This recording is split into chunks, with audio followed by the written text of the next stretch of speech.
Shooter games have been a part of video gaming ever since its inception. It's always satisfying to grab a gun and blast the living shit out of something. Over time, as technology evolved, production of these types of games went through the roof. We went from this to this.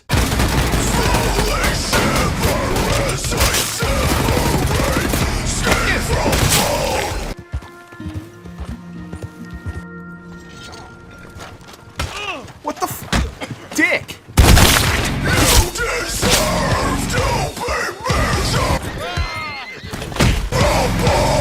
But fuck all of that. People are getting bored of these blockbuster set pieces, compelling stories, and incredible graphics. It's stupid! Cookie-cutter doo-doo! Call of Duty, Halo, Battlefield, Grand Theft Auto, they all feel the same in terms of gameplay and story. Now, the people want something else. We need a new way to make money! So what can you do to mix up the shooter formula that we've grown into for the last 3 decades? Battle Royale.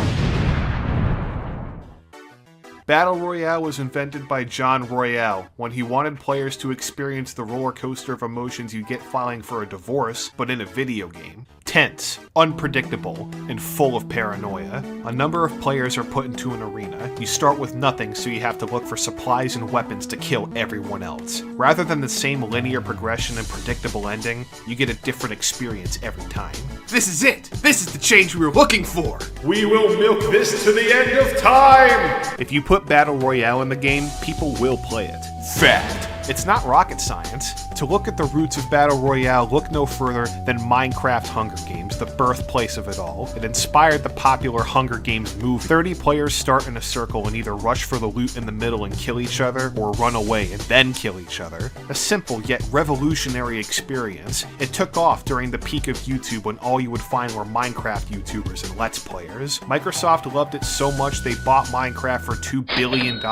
Next game, H1Z1, the sequel to Minecraft. This time they took it a step further by making the graphics resemble real life, and added guns and cars.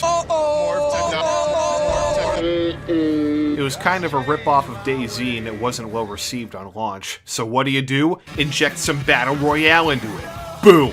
100-player matches, duo and squad modes, and introducing the Shrinking Circle of Death. It was so popular that they shut down the single-player mode, which was the reason the game was made in the first place. That's how better the Battle Royale is. But suddenly, a new opponent stepped into the ring. A young man who would grow to be a juggernaut and launch the Battle Royale genre into the mainstream. Of course, I'm talking about Agar.io. This game took every cell phone and school computer by storm. Circles eating cells to get bigger and then attempting to eat each other. PlayerUnknown's Battlegrounds is a prequel to Totally Accurate Battlegrounds, but I'll get to that in a moment.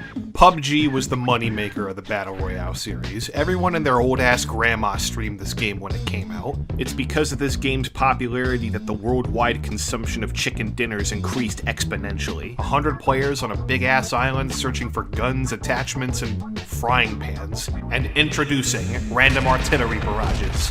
Totally Accurate Battlegrounds, on the other hand, is a whole different beast. TabG had the same concept as PUBG, but pushed the envelope further when they introduced a brand new physics engine, bringing the game to its ultimate form. Flopping around and dual-wielding guns was the hit sensation at the time. But suddenly, everyone and their old-ass grandmas wanted to make a Battle Royale game.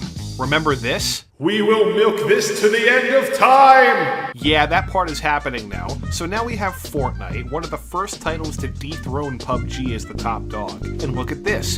It started off as a boring-ass castle defense game. What do? Put Battle Royale into it. But keep the building mechanics, that's our own little spin on it. And just like that, it took the world by storm. This game's popularity far exceeds that of PUBG now. You got clothing, merchandise, esports tournaments. Does PUBG have any of that? Okay, fuck off. But do you have John Royale himself making a cameo in this game? Get the fuck out of here. And I can't go to a single store without seeing some kid doing this or whatever the fuck this is. Next we got Cuisine Royale. What the fuck is this game?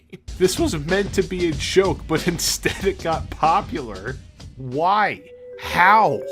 Next we have the Culling, the bastard child of the genre. It was supposed to be the first Battle Royale game, but Minecraft ended that dream pretty fucking quick, so nobody cared about it and kept playing Tab G in Fortnite. They made a sequel to it to try and stay relevant, and it was so well received that they shut it down a week after it came out. And they pulled it from the store. And to rub even more salt in the wound, they shut down the original Culling too.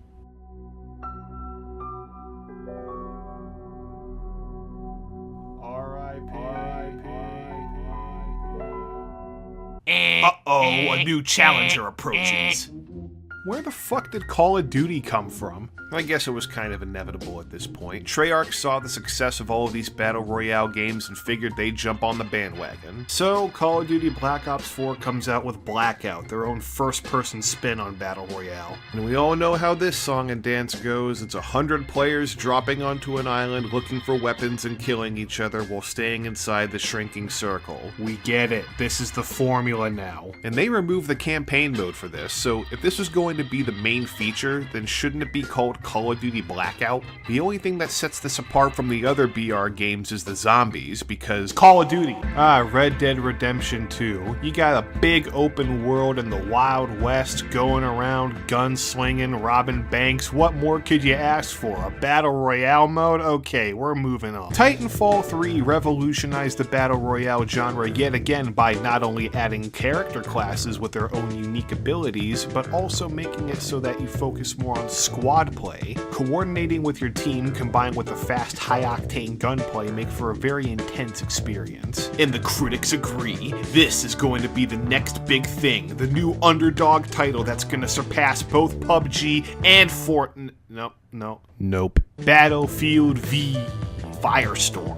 Ooh, this Battle Royale is meant to be a lot more gritty than the rest. 64 players jump out of planes angrily shaking their fists at the air and parachute into a beautiful open landscape, a large coastal town full of mountains and forests and guns and tanks and firestorms.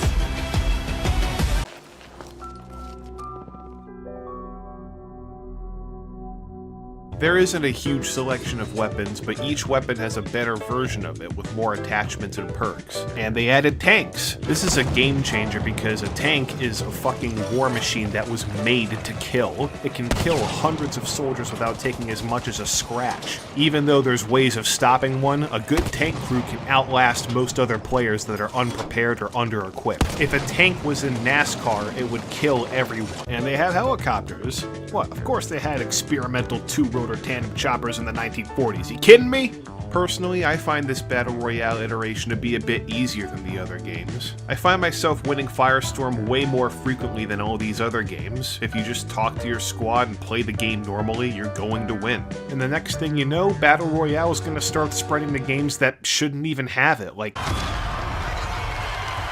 Fuck yeah, we put a Battle Royale in Fallout 76. Fuck yeah, of course you did.